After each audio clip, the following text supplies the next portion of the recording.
What's going on, everyone? It's Mike back again. It's Everton against Wolves. It's going to be a tough game at Molineux. John, welcome back. How was you? Obviously, you weren't with us for the game yesterday, but to be honest, didn't miss fuck all by all accounts. For 90 minutes, you didn't miss too much. Absolutely, the channel went absolutely mad for them 3 hours, but it was a long one for me. I'm not going to lie, it was a long one. Because I wasn't on.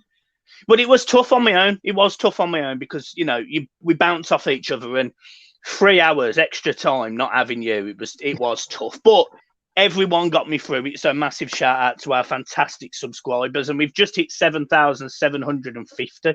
Wow. I mean, well done, everyone. 250 short from 8,000. So imagine if we got that by the end of January. Everyone. Right then, on to Wolves. John, you're looking forward to the game? Well, we have to play better than what we did yesterday by all accounts. I did see some highlights, and I said to you earlier on today, Michael, from what I've seen, we only really started to play in extra time, and we were lucky to get that far in the game. We were lucky to make it, into extra time. Rotherham were all unlucky by all accounts. From what I've seen, Olsen pulled off some great saves. We had one ruled out for offside, very marginal. Apparently, it was Yerry Mina who was off. Bernard it in the post. But listen, teams like Rotherham, we should be putting to bed earlier on than extra time, Michael. And again, I said this in the match preview. It's one of them games where you turn up, you either blow them out the water or you really struggle. And that's what's happened. Look at Leeds today. Leeds going out to Crawley. This is what happens early rounds in the FA Cup. Teams don't play to their full potential and not take it lightly until they start playing the better teams. And Leeds done that today, and they've gone. Yeah, and you can sort of look at the performance as well. The first 10 minutes we started fine. We started really well. We could have been 3 up by the time we'd scored our goal. Gordon had a chance, Andre Gomez had a chance. And to be fair, first 10 minutes I thought, oh, this is a different Gomez. Oh, this is an exciting Everton side. They're playing well. Cenk Tossen's making a few good runs, but trust me, as soon as we made it 1-0, honest to God, it was horrific. Like it was really bad. It was, I think it was performance of the season. Yeah, I think it was the worst performance of the season. Now, it's difficult to also add that because, Luca Dean coming back from 7 weeks out or 8 weeks out, whenever it is, the midfield being Tom Davies and Andre Gomez is going to get bypassed against anyone. I mean, fucking hell, we could play Marine and they would twat us in midfield with Andre Gomez and Tom Davies. It was bad. We were lucky to get through, weren't we? Yeah, we was. But the facts are, and as you rightly say, we have. We've squeezed through. Fair enough. Doucouré come on was that little bit of touch of class in the midfield, and for the first time yesterday, watching Doucouré, it made me appreciate him a little bit more because I have been a bit sceptical of him. His distribution's not been great. I don't think we've seen him doing that ball carrying job that we signed him for. But yesterday, when he come on, to be fair to him, he took the game by the scruff of the neck. He really did, So, sorry to piss on your parade. It is against Rotherham. We need that against Premier League teams, Michael. Exactly. So that's what we need. That's what we really need. So anyway, we're going to the game Tuesday night against Wolves at Molineux. It's a tough game. I mean, they twatted us. They twatted us last season 3-0 there. Yeah, I worry, Adama Traore's at a bit of form. I think he may have scored in his last 2 games. I'm not too sure. I know he scored yesterday. And, listen, if we put a performance in like we did against Rotherham, we're coming away from Molineux with absolutely nothing. We have to play better. Again, I make changes to the team. Not going to go into my team yet, but these players are getting given chances, Michael, and players who we've been screaming for absolutely weeks got a game yesterday. We spoke about this today on Konku. He will probably be left out. I'm not going to say he's being dropped because I don't think you can use that word against someone who's performed so well when he's being called upon, but he would be left out the team against Wolves. For me, he should be playing. Gomez should be nowhere near the team, and I've been shot down many times for slagging him off, and people have said, oh, he's coming back from a bad injury. No, he was shit before the injury. The only time Andre Gomez really put shifts in an Everton shirt was when he was on loan, which made us buy him. And in my opinion, he's pulled up no trees. The performance has to dramatically improve on Tuesday. Otherwise, again, we'll get beat. We'll come away from Molineux with nothing. The mentality has to be better. The team selection has to be better. And we have to start better, Michael, because if we don't start on the front foot and you let Wolves start playing and start using, they've got dangerous players all over the pitch. Michael Adama Traore's one. You've got Neves, Dendoncker in the middle Neto. If we let them players start controlling the game, then we're going to struggle. We're going to struggle. Yeah. So let's go into Wolves a little bit. So they haven't won in the last 4. They've had a draw against Brighton. They've had a defeat at Man United, which was 1-0, very close. They almost got a point at United. They drew at 1-1 at home to Tottenham, and they lost 2-1 away at Burnley. Whereas Everton, before that run, though, they beat Chelsea. I think it was a 3-0. 2-1. But Everton, on the other hand, 1 defeat in 5, which obviously was the last game against West Ham. And Everton have looked much better away from home than they have at home. Yeah. I'm going to go straight into my team. I'm just going to go and say it as it is. Olsen keeps his place. Left of defence, I'll go Ben Godfrey, Mina, Keane, and Holgate going at right back. Solid back 4, flat back 4, as I've been screaming for, and I wouldn't change it because every time we've played that we've won. So just leave it, fucking leave it. Keep them 4 in the fucking positions, for fuck's sake. Right, then you go into your midfield 3. If that's the way he wants to play, or your midfield 2, whatever, it doesn't really matter.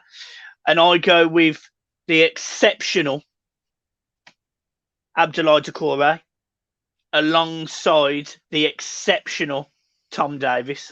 Fuck off. Who do you put next to Doucouré? Well, I'm going 4-4-2 anyway. So if Alan's back in training, so if he makes it, he goes in the middle. If he doesn't, I agree with that. My 3 just in front will be Nkunku on the left. I'll tell you what, I'm waiting for the comments getting absolutely fucking pelted now. Well, we're both getting pelted then because I go for him on the left as well. I'll go with James Rodriguez in the middle, and I'll go with Iwobi on the right, and I'll go up front. I'll go with Dominic Calvert-Lewin. People are going to say, how the fuck can you drop Richarlison for Nkunku? And this is where I'm going to go with this. So look at us past games. That's what I'd say. Before you pause the video and go fucking ham at the keyboard, just wait.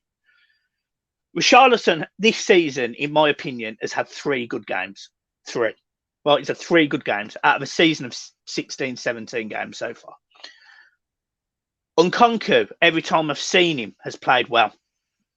And he's definitely a person that when he gets on the pitch, he simply beats his man and puts the ball in the box. Doesn't fuck about with it. Now, I'm not saying Richarlison is not a better player than Nkunku, but what I'm saying is headspace at this moment in time.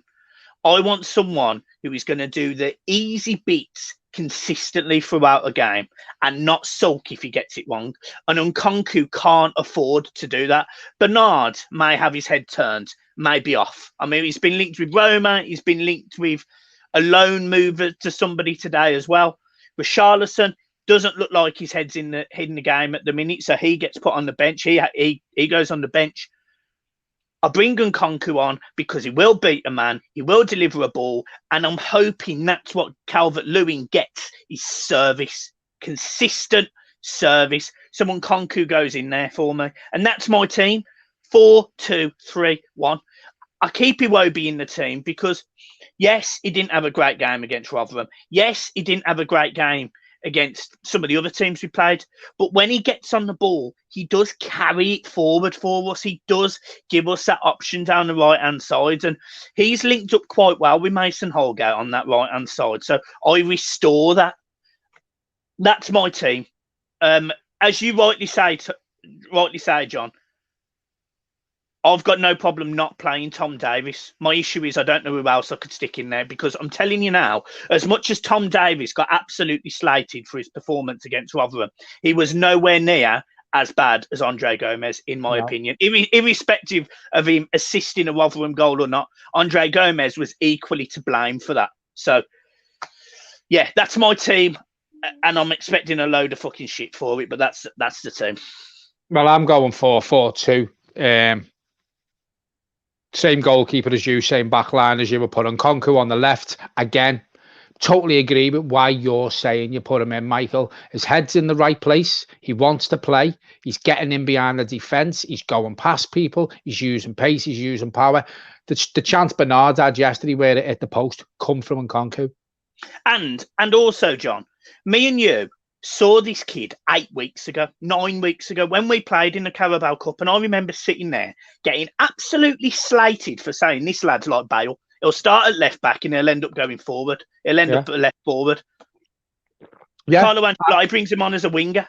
I just sort of sat there and thought, all that shit we took for saying that, and we ended up being proved right. And I sit there and you just think, yeah, cheers, guys, thanks. Yeah, so Nkunku on the left for exactly the same reasons you said. In the middle, I go Allen and Decore if Allen's fit. If not, I put Sigurdsson in there because I don't want Tom Davis or Andre Gomez anywhere near the team. That's the only reason why I play Sigurdsson there. Okay, you know, I start with James on the right. I was made up he got the amount of game time he got yesterday. Yeah. He needed that. And as you said, he was blown out of his arse at the end, Michael. But it'll do him the world of good for playing that long. I keep Richarlison in, and the only reason why I keep Richarlison in you stick him up front. I'd stick him up front with Dominic Calvert-Lewin. And if rumours are to be believed, that's part of the reason why he's got this massive dummy hanging out of his fucking gob, because he wants to play through the middle up front. If we play the formation you've said, then I have no problem not playing Richarlison neither, and I have no problem with putting James in the middle. So my team or your team, I agree with both of them. If Richarlison doesn't fit into, the formation I've picked, if he doesn't play the formation I've picked and he goes with the one you've picked, I have no problems with Richarlison not playing, because we had this conversation, Michael, and the last two managers out of Everton Football Club have both dropped Richarlison to give him that fucking welly up the arse, and it's worked. I said to you, does it work a third time? Because the first two times he wanted to play for the club. He wanted to be here. His head hadn't been turned. Now we've had the apparent bid from Barcelona before the season started. It looks like, his head's not here. He doesn't want to be playing. He looks miserable. He's not like he can be asked putting a shift in. I don't know whether dropping him again will work. Yeah, and if it doesn't, so fucking what? I don't. And, this is what we were saying. And again, it's difficult for me because I love Richarlison. Me and you had a full-blown, pretty much a disagreement on the channel about Richarlison, and I stuck up for him hand and fist. I was saying Everton are better with him in the team, and look, ordinarily he is. Everton are better with Richarlison in the team, but at this moment in time, he does need that boot up the arse, because we said exactly the same about Pickford. And if we're going to say the same about Pickford, you have to say the same about Richarlison. We're a better team when Richarlison wants to be in the team, wants to be here, plays like he wants to be here, is playing what he was bought for, to go past players and put balls into the box. When he's not delivering on what he was bought for and he's playing like he is recently, then we're not a better team with him in it. Yeah, we're a better team playing Nkunku. Yeah, I agree, because I think Nkunku, as much as he'll give us all. Yeah, he will give his all, and we know he beats people. We know he does. I mean, we saw it the other day. He was absolutely phenomenal when he come on, and he's been phenomenal in every single game I've seen him play. He's not had a bad game. Him have a bad game, no. And I remember Ademola Lookman doing this, and I remember he came in for one game and he was very quiet in the first half, and I still to this day think Ademola Lookman, if we'd have got him playing, would have been a hell of a player. And I just see the same in Nkunku. I see the same. I see the flair. I see the skill. I see the ease of beating people. I see the power. That's exactly what Ademola Lookman had. And I don't want the same from Nkunku. I want him to have the opportunity to prove it. He's not going to play the next 21 games. Of course, we all know he's not. Richarlison, singing and all dancing, gets ahead, is the first name on the team sheet, in my opinion. But at the minute, he's not. And that's why Nkunku gets his chance for me. Against a Wolves side that, concede goals. I mean, they concede goals. I mean, their average this season, they've lost 7 games. They've conceded about 1.4 goals per game, which is more than Everton. They're not scoring as many goals as there was. Obviously, Raul Jimenez being injured with that skull fracture, and obviously we wish him well. That's the Although, can I also add, just to throw it in there, that's not being spoken about anywhere near as still the fucking Van Dijk knee injury. Just to throw that in. Guys crushed his fucking skull but no, Van Dijk, who will definitely 100% play football, same level, probably have very little issues with his knee after. But no, someone who's cracked his fucking skull wide open. No. Doesn't get mentioned again. Won't talk about that, Sky. So I tell you what, Sky fueling the fire again. Oh, the dickheads. So yeah, so for me, it's a tough game, but it's a game. It's a tough game, but you know what? In a way, Michael, I'm glad it's away because, as you quite rightly pointed out, our away record's better than our home form at the minute. So I'm glad we're playing away from home against the Wolves team, coming on the back of a defeat against West Ham. We just need to, in my opinion, Everton need to. I'm not expecting Everton to dominate the game. I'm expecting Wolves to dominate the game. But this is why I play that flat back 4, because if you play that flat back 4, it doesn't allow the pace of Wolves to get in behind you. And Adama Traore, Neto, Neves, they're creative players that they've got. I mean, we're not talking about some of the others, but the creative midfield and up front that Wolves have got, they don't play behind us then. They play in front of us because the back 4 are solid. Like, they don't go forward, they just stay. This is what I was going to say, and this is no disrespect to Luca Dean. He's been out for 6-7 weeks. He looked rusty yesterday. I don't think you can play him straight away against the likes of Adama Traore. Well, he got taught an absolute new one yesterday by their back, and again, I think it's too early. Yeah, and again, I'm not. You can't slag off Luca Dean. He's been out for weeks, and he had quite a serious operation. If you read about what he actually had, he had a bad injury, Luca Dean. So I have no problem him taking his time getting back to fitness. Mason Holgate at the full-back positions with Ben Godfrey makes us look so much more solid against a Wolves team who can hurt the opposition. Mm-hmm. Yeah, exactly, and that's exactly what I want. I want us to be solid. And me and you had this discussion about Luca Dean and where, if Everton look this solid defensively with the 4 centre halves at the back, where does Luca Dean go? And me and you were talking, we were saying, well, you push him forward more. I'd love to see a Luca Dean playing in a defensive midfield role or in a left wing role, because I think he's capable of doing that. He's a creative player, but it's not like he's a shit defender. He's not a shit defender at all. He's just better going forward. He's better going forward, yeah. And it was exactly the same for Coleman for years. Coleman was absolutely fantastic going forward. Goals, assists, fantastic. But defensively, we always looked a bit suspect. And if we're playing this back 4 and they're solid and we're not conceding goals, don't change it anyway. Fucking hell. I'd rather have a chance of winning 1-0 or getting a 0-0 draw than I do trying to win 3-2 or 5-2 or 5-4. I just want us to be solid at the back, because we were solid until he changed it, weren't we? Yeah, we was. And look, again, as I say, I love Luca Dean. I love Richarlison. It's not me having a pop at any of these players, but if Everton are better getting results away from home without them in the team, as we've seen, then we go for it. Then we go for it. We've got to. John, what's your score prediction, mate? 1-1. Score draw, I'm taking.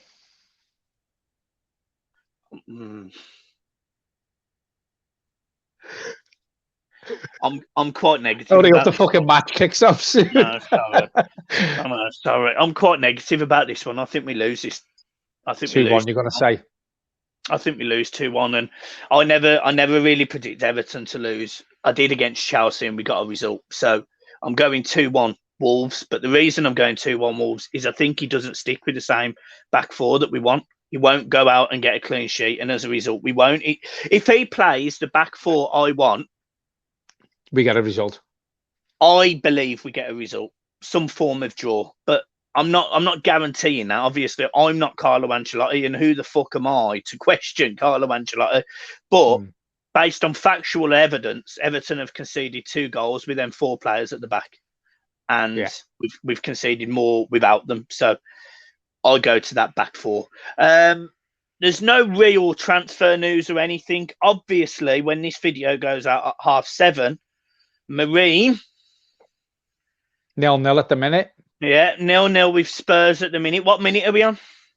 15? 16 minutes. You know, we will know whether they are through to the next round of the FA Cup. And I want to look again. A lot of people would have watched this after the game, and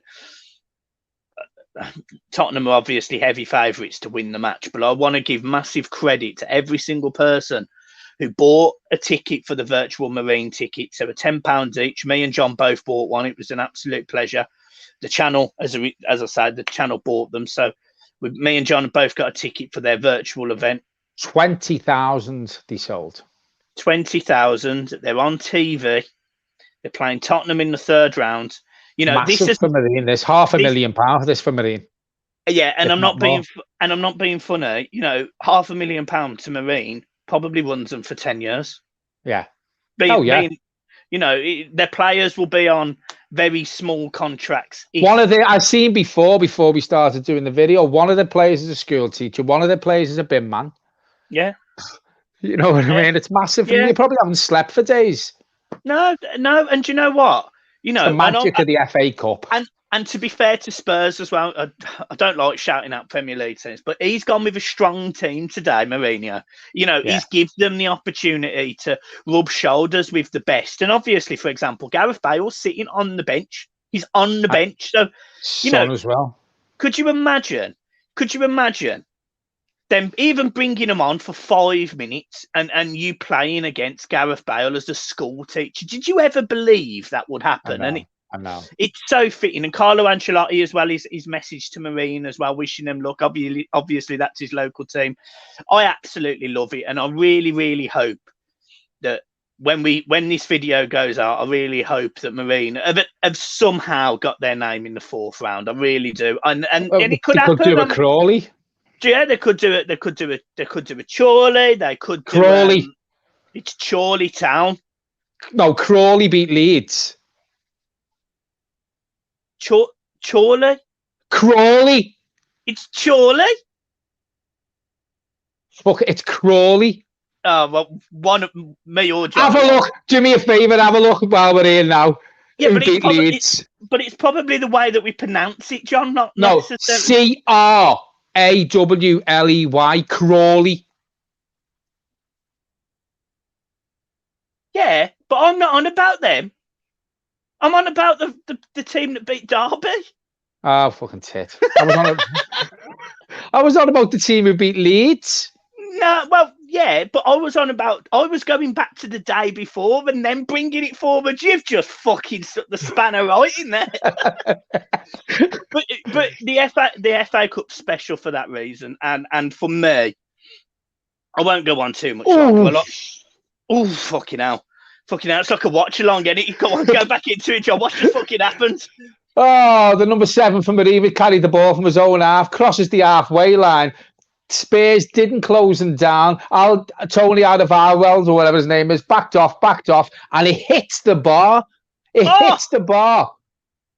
Fucking hell. It hit. I tell you what, it doesn't even hit full on top of the bar. It bounces off the bar and goes over. The keeper's scrambling. The keeper's off his line a bit. He actually saved it, the keeper, because they've got a corner from it. Oh, come on, fucking Marine. Stick with us, folks. Just stick with us before we hand back to the studio. Just stick with us. I wish I'd have done this live. Do you know what we should have done? We should have done a watch along for that game. I was thinking, hang on, Marine. Oh, a ball! No, fucking hell.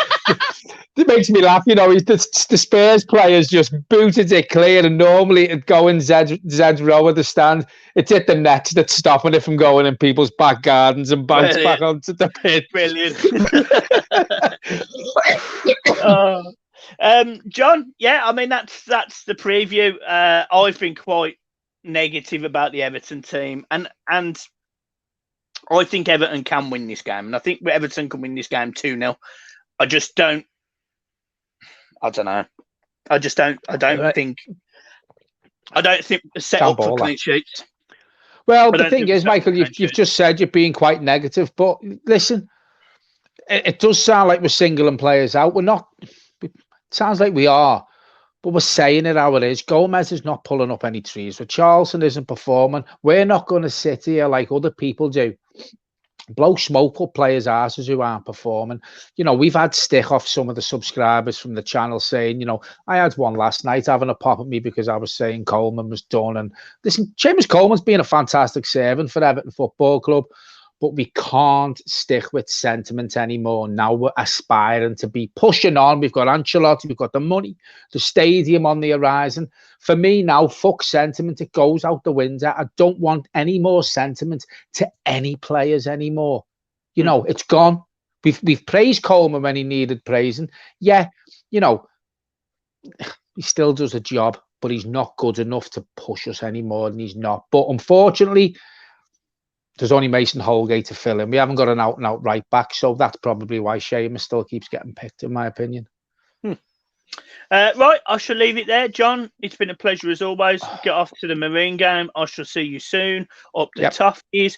Watch along on Tuesday. Yep, there is. Yeah, that's it. All good. Everything's groovy, baby. Any breaking news? We will be straight back to you. If Everton do put a bid in for Ronaldo or Messi, I'm sure we'll get a video straight out for that. Oh, fucking today. Oh, another thing as well. Deadline day. What day is that? Sure, it's the 2nd of February, but obviously you may have some changes going on in your life at that point. So I'll be father to a little girl 24 hours before it, because it's guaranteed if she doesn't come before, she's coming on the 1st of February. So yeah. If it needs a break from shitty nappies and crying babies, then I'll lock myself away in the bedroom. Absolutely no way you're getting away with that, mate. So we won't be doing any babysitters. Fucking hell, Jesus, not with COVID around, mate. So we won't be doing a watch along for deadline day, guys. And to be honest, I'm expecting January's a tough one anyway. It's going to be tough, and I said this. I'm expecting a quiet one. We had a quiet deadline day. Last deadline day in the summer, me and John were there for fucking all day, and it was 1-0 Spurs. It was for fuck's sake. Who scored? Is it Vinicius or Vincius, whatever his fucking name is? Yeah, good player. Right, yeah, guys, we'll leave it there. Up the Toffees. Cheers, folks. What the fuck?